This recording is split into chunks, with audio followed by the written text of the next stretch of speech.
Ассаламу алейкум, урматтуу мекендештер, урматтуу жердештер. Мен Кубанычбек Осмонбеков, Кыргыз диаспора кеңешинин төрагасы. Бүгүнкү биздин маалымат видео темабыз болсо, бул кара тизме. Орусча айтканда, жалпак сөз менен айтканда, черный список деп коет. Официалдуу түрдө айтканда, орусча запрет на въезд. Кыргызчасы болсо кирүүгө тыйым салынган. Ошо кирүүгө тыйым салынган боюнча кантип чечсе болот, кандай жолдору бар, каяка кайрылуу керек, ошол боюнча биздин маалымат. Биринчиден мекендештердин чоң көйгөйү бар. Кээ бир мекендештер мыйзам бузуп, тилекке каршы кара тизмеге кирип калат. Кээ бир мекендештер мыйзам бузбай эле, өздөрү эле билбейт кантип кирип калганын. Алардын ошол бир нече варианттары бар. Эгерде силердин кара тизмеге киргизген боюнча же кирүүгө тыйым салынган боюнча тыюуну сот эгерде чечим кабыл алып сот киргизсе, анда аны соттон эле чечкенге укугуңуз бар. Башка жерден чече албайсыздар. Экинчиден, башка структура органдарда киргизиши мүмкүн. Алар болсо же МВД структурасы, же миграция структурасы, же болбосо ГАИ ГИБДД структурасы кылышы мүмкүн, же болбосо ФСБ кылышы мүмкүн. Алардын өзүнүн ар кандай мыйзамды бузуунун жолдоруна жараша ошо кара тизмеге киргизгенге да мүмкүнчүлүктөрү бар. Кээ бир мекендештер Кыргызстандан учуп келатканда проверка өтүшөт, сайттан караса фамилиясы жок, бирок эмнегедир бул жака келгенден кийин кээ бирөө өзүнүн тиги аэропорттон кармалып, ошону кайра Кыргызстанга жөнөткөнгө мажбур болуп аткан дагы учурлар бар. Ал кандай себептер менен болот? Мисалы үчүн, соттун чечими сизди кара тизмеге киргизели деп чечет дагы, бирок аны сот чечет, бирок базага аны дагы жүктөй элек болот. Ошол себептен көп мекендештер убар болуп, билетке акчасын коротуп келет дагы, анан тилекке каршы ошондой акыбалга туш болуп калат.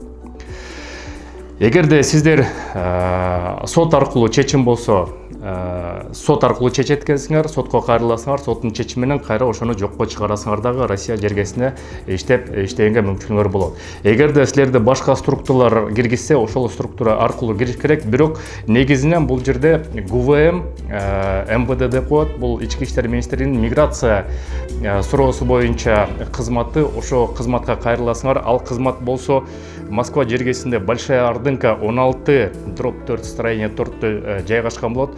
Ошол жака арыз менен кайрыласыңар. Андан тышкары көп мекендештер Кыргызстандан миграция кызматына кайрылат. Миграция болсо биздин Тышкы иштер министрлигине кайрылат. Алар болсо болгону ошол арызды кабыл алып туруп, Россияга нота жөнөтүп коет. Ал нотанын негизинде тилекке каршы 100%дын болгону 10-15% эле каралып, ошолор жыйынтыгы менен туура жакка чечилет. Калган 85-90% болсо туура жакка тилекке каршы чечилбей, себептеген анын дагы өздөрүнүн себептери бар. Кандай учурда силер сот аркылуу чечип кирүүгө тыйууну жокко чыгарсаңыздар болот.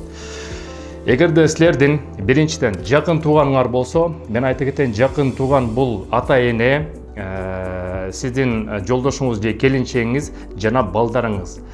Бир тууган болсо, ага, ини, карындаш, жакын туугандардын катарына кирбейт Россиянын закону боюнча. Ошон үчүн биринчи чечим бул жакын туугандар аркылуу. Экинчи чечим, эгерде силер бул жерде опекун болсоңуздар, силердин алдыңарда Россия Федерациясынын жараны сиздин кол алдыңызга, сиздин жардамыңызга мажбур болуп, сиз опекун болуп, аларды каралап, жардам берип, ошону силер мамлекетке сунуштап туура документтерди берсеңер, анда силерди кара тизмеден чыгарат дагы, Россия жергесинде кайра ишиңизди улантып кете бересиңер. Үчүнчүсү, эгерде катуу ооруга чалдыксаңыздар, эгерде катуу диагноз болуп, ошол диагноз биздин Кыргызстандагы мед органдар Россия жергесине сиздин кагазыңарды жөнөтүп, сөзсүз операцияны же леченияны Россиядан алыш керек деп туруп, бул жерден мамлекеттик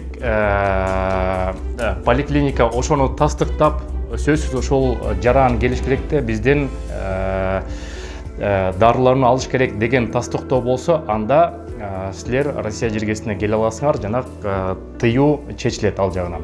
Бирок ушул жерден мен айтып кетет элем, көп мекендештерде атайлап жана туура эмес документтерди туура эместерин жасатып алып, справкаларды жасатып алып келбеңиздер, себеп деген мунун артында орусча айтканда уголовное дело бар.